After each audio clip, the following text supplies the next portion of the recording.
बिहार के 2 दिन के दौरे पर पटना पहुंचे गृह मंत्री अमित शाह कल सशस्त्र सीमा बल के कार्यक्रम में शामिल होंगे। उसके बाद नवादा में जनसभा को संबोधित करेंगे। गृह मंत्री अमित शाह का सासाराम दौरा रद्द। रामनवमी में हिंसक झड़प के बाद प्रशासन ने लगाई थी धारा 144। शाह का दौरा रद्द होने पर बीजेपी ने बिहार सरकार पर साजिश रचने का आरोप लगाया। कहा, सुरक्षा देने की बजाय धारा 144 लगाई गई। बीजेपी के आरोपों से जेडीयू ने किया इनकार। कहा, अफवाह फैलने की वजह से दौरा रद्द हुआ। हमारी सरकार पर गलत आरोप लगा रहा है विपक्ष। सीएम नीतीश ने बिहार में हुई हिंसा पर साजिश की आशंका जताई। कहा, यह सामान्य बात नहीं, किसी ने कुछ गड़बड़ की है। दोषियों पर सख्त एक्शन की भी बात कही। बिहार में हिंसा की घटनाओं को लेकर राज्यपाल से मिला बीजेपी प्रतिनिधिमंडल। कहा, बिहार में कानून व्यवस्था पूरी तरह फेल। बिहार के सासाराम में हिंसा के बाद तनाव का माहौल। भारी संख्या में पुलिस जवान तैनात किए गए। 4 अप्रैल तक बंद किए गए स्कूल कॉलेजेस। सासाराम में तनावपूर्ण हालात से निपटने के लिए पुलिस ने संभाला मोर्चा। शहर की सड़कों पर पुलिस का फ्लैग मार्च। डीआईजी ने कहा, अफवाह फैलाने वालों पर एक्शन होगा। नालंदा में हिंसक झड़प के बाद बिहार शरीफ में जगह जगह आगजनी। फायर ब्रिगेड ने आग पर काबू पाया। 27 उपद्रवी पुलिस की गिरफ्त में। बनौलिया इलाके में फायरिंग की भी सूचना। बिहार शरीफ में उपद्रवियों ने कल मैरिज हॉल में भी जमकर हंगामा किया। सीसीटीवी भी तोड़े। हॉल मालिक ने पैसे लूटकर भागने का भी आरोप लगाया। नालंदा हिंसा को लेकर दोनों पक्षों ने एक दूसरे पर आरोप लगाए। जुलूस पर पत्थरबाजी से इनकार किया। बिहार के भागलपुर में भी रामनवमी के जुलूस के दौरान भड़की हिंसा का वीडियो सामने आया। 2 गुटों के बीच जमकर पत्थरबाजी। ममता सरकार ने सीआईडी को सौंपी हावड़ा हिंसा की जांच। 2 एफआईआर दर्ज की गई। धारा 144 लागू। हावड़ा में काबू में हालात, लेकिन तनाव बरकरार। लाउडस्पीकर से लोगों से शांति बनाए रखने की अपील। भारी पुलिस फोर्स भी तैनात। हावड़ा हिंसा पर बोले पश्चिम बंगाल के गवर्नर। कहा, हालात पूरी तरह नजर बनाए हुए हैं। राजभवन ने स्पेशल सेल का किया गठन। जरूरी कदम उठाए जाएंगे। बंगाल बिहार के बाद झारखंड में भड़की हिंसा। जमशेदपुर में रामनवमी जुलूस पर पथराव। पुलिस की गाड़ी भी तोड़ी। संभाजीनगर हिंसा में आरोपी के परिवार से एबीपी न्यूज ने की बात। कहा, दंगे के वक्त घर पर था शेख नाजिम। पुलिस मेरे बेटे को घर से पकड़कर ले गई।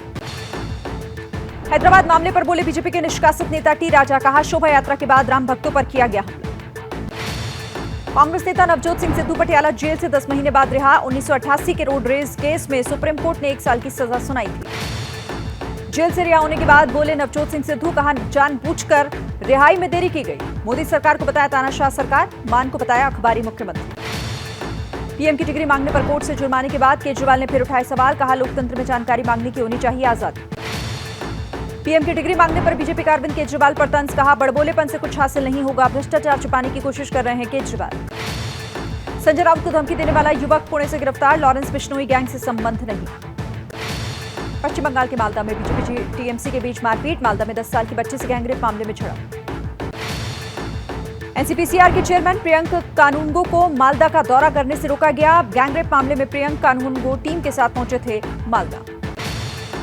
भोपाल में कंबाइंड कमांडर्स कॉन्फ्रेंस में शामिल हुए पीएम मोदी। इस दौरान तीनों सेनाध्यक्ष और सीडीएस भी मौजूद थे। मध्य प्रदेश को पहली वंदे भारत एक्सप्रेस की सौगात। ट्रेन भोपाल के रानी कमलापति स्टेशन से लेकर नई दिल्ली स्टेशन तक तय करेगी सफर। रेलवे के विकास पर पीएम मोदी का कांग्रेस पर वार। कहा, पहले की तरह सरकार तुष्टिकरण में व्यस्त रहती थी। पहले हमने संतुष्टि के लिए काम किया। इंदौर हादसे के पीड़ित परिवारों से मिले पूर्व सीएम कमलनाथ। सीएम शिवराज पर साधा निशाना। कहा, मीडिया में बयान देने से मामला खत्म नहीं हो जाता। पुलिस की गिरफ्त से फरार अमृतपाल और उसके साथी पपलप्रीत का वीडियो सामने आया। होशियारपुर के डेरे में दिखा पपलप्रीत। 29 मार्च का है सीसीटीवी। नए वीडियो ने पंजाब पुलिस पर फिर सवाल खड़े किए। 28 मार्च को होशियारपुर डेरे में पुलिस ने चलाया था जबरदस्त सर्च ऑपरेशन। भगोड़े अमृतपाल की तलाश में जल्लूखेड़ा गांव में पुलिस का अलर्ट। कई टीमें बनाकर सर्च ऑपरेशन जारी। उम्र कैद की सजा काट रहे अतीक अहमद से होगी पूछताछ। साबरमती जेल जाकर प्रयागराज पुलिस दर्ज करेगी बयान। अशरफ एनकाउंटर वाले बयान पर अखिलेश यादव ने सीएम योगी पर साधा निशाना। कहा, इस केस के जरिए हिंदू मुस्लिम की राजनीति करना चाहती है यूपी सरकार। गंझावला कांड में पुलिस ने दायर की 800 पेज की चार्जशीट। केस में 7 आरोपी और 120 गवाह। 13 अप्रैल को होगी मामले की सुनवाई। महाराष्ट्र के गढ़चिरौली में पुलिस और नक्सलियों में भिड़ंत। जंगल में छिपे थे 50 से ज्यादा नक्सली। एक नक्सली के मारे जाने की खबर। देश में 24 घंटे में कोरोना के 2994 नए मरीज सामने आए। एक्टिव केसेस 16,000 के पार। मुंबई में भी आज कोरोना के 189 नए मामले। देश में कोरोना की रफ्तार तेज। हर दिन मामलों में 40% का उछाल। भारत को लेकर डब्ल्यूएचओ का बड़ा अलर्ट। कोरोना के बढ़ते केस पर अलर्ट तमिलनाडु सरकार। तमिलनाडु के अस्पतालों में 100% मास्क अनिवार्य। भारत का डिफेंस एक्सपो 2016-17 के मुकाबले 2022-23 में 10 गुना बढ़ाकर हुआ 16,000 करोड़। रक्षा मंत्रालय ने दी जानकारी, 85 देशों में हो रहा है एक्सपोर्ट। मुंबई में नीता मुकेश अंबानी कल्चरल सेंटर का लॉन्च किया गया। कार्यक्रम में आए मनोरंजन, खेल, राजनीति से जुड़े दिग्गज। बनेगा देश में आर्ट का बड़ा सेंटर। मुंबई के बाद हैदराबाद में ईडी की रेड। फार्मा कंपनी के मालिक के घर पर छापेमारी। 15 टीमों ने जुबली हिल्स, माधापुर समेत कई जगहों पर छापेमारी की। सीएम भगवंत मान का बड़ा ऐलान। पंजाब के कीरतपुर साहिब में आनंदपुर साहिब ऊना टोल प्लाजा होगा फ्री। केरल के कोझिकोड में कपड़ा दुकान में लगी भीषण आग। दमकल की 12 गाड़ियों ने आग पर काबू पाया। प्रयागराज की सबसे बड़ी रेडीमेड गारमेंट का मार्केट में लगी भीषण आग। 210 दुकानें आग में जल चपेट में आ गई। कई दुकानें पूरी तरीके से खाक हो गई। बिहार के दरभंगा में पड़ोसी ने महिला को दी तालिबानी सजा। अर्धनग्न कर काटे बाल। पुलिस एफआईआर दर्ज कर आरोपियों की तलाश में जुटी। नोएडा अथॉरिटी का बड़ा एक्शन। सनवर्ल्ड रेजिडेंसी प्रोजेक्ट के 3 टावर सील। बिल्डर पर 182 करोड़ रुपए बकाया। अप्रैल जून में पड़ सकती है झुलसा देने वाली गर्मी। भारत के ज्यादातर हिस्सों में बढ़ सकता है पारा। आईएमडी ने जताई आशंका। उत्तराखंड के बागेश्वर में बारिश से बुरा हाल। जगह जगह सड़कें बंद। ओलावृष्टि और बर्फबारी से फसलों को नुकसान। उत्तर भारत में मौसम ने बदली करवट। लाहौल स्पीति समेत मनाली में हुई बर्फबारी। अटल टनल के पास जमी बर्फ।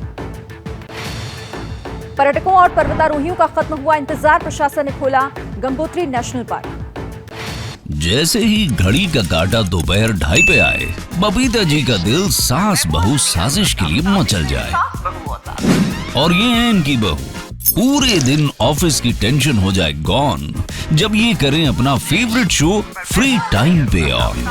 इनकी तरह आप भी देखिए अपना फेवरेट शो अपने टाइम पर और डाउनलोड कीजिए एबीपी लाइव ऐप अपने स्मार्ट टीवी पर।